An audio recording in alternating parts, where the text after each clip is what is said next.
അപകടത്തിൽപ്പെട്ട് റോഡിൽ കിടന്ന ട്രക്കിന് പിന്നിൽ പിക്കപ്പ് വാൻ ഇടിച്ച് 2 പേർക്ക് പരിക്ക്. ദേശീയപാതയിൽ വെടിവെച്ചാൻ കോവിലിന് സമീപം അയണിമൂട് ഇന്ന് പുലർച്ചെയായിരുന്നു അപകടം. ദിവസങ്ങൾക്ക് മുൻപാണ് ഇതേ സ്ഥലത്ത് ട്രക്ക് ഡിവൈഡറിൽ ഇടിച്ച് അപകടത്തിൽപ്പെട്ടത്. റോഡരികിൽ ഒതുക്കിയിട്ടിരുന്ന ട്രക്കിന് പിന്നിലായിരുന്നു പിക്കപ്പ് വാൻ ഇടിച്ചു കയറിയത്. തൊടുപുഴയിൽ നിന്നും റംബുട്ടാനുമായി തമിഴ്നാട്ടിലേക്ക് പോയ പിക്കപ്പ് വാനാണ് ഇടിച്ചത്. ഇടിയുടെ ആഘാതത്തിൽ പിക്കപ്പ് വാനിൽ 2 പേർ കുടുങ്ങിക്കിടക്കുകയായിരുന്നു.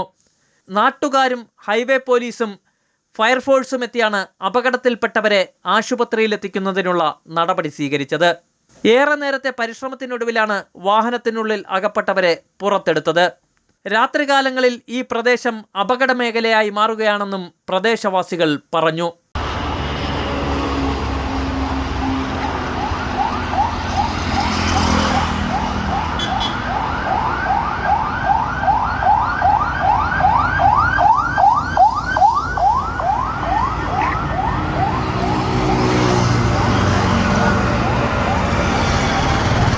വണ്ടി കളികളൊന്നും വരും പിന്നെ വരാൻ പെട്ടെന്ന്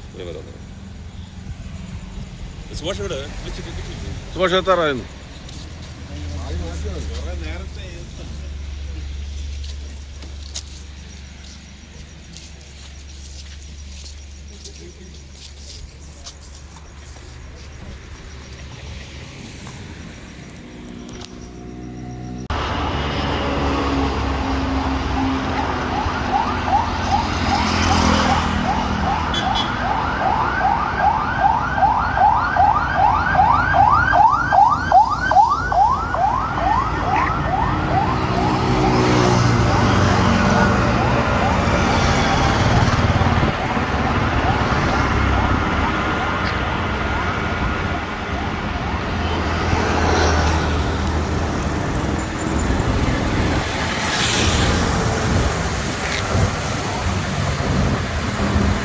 ദേശീയപാതയിൽ വർദ്ധിച്ചുവരുന്ന അപകടങ്ങളെക്കുറിച്ച് വേണ്ട തരത്തിൽ പഠനം നടത്തണമെന്നും നാട്ടുകാരും ആവശ്യപ്പെട്ടു.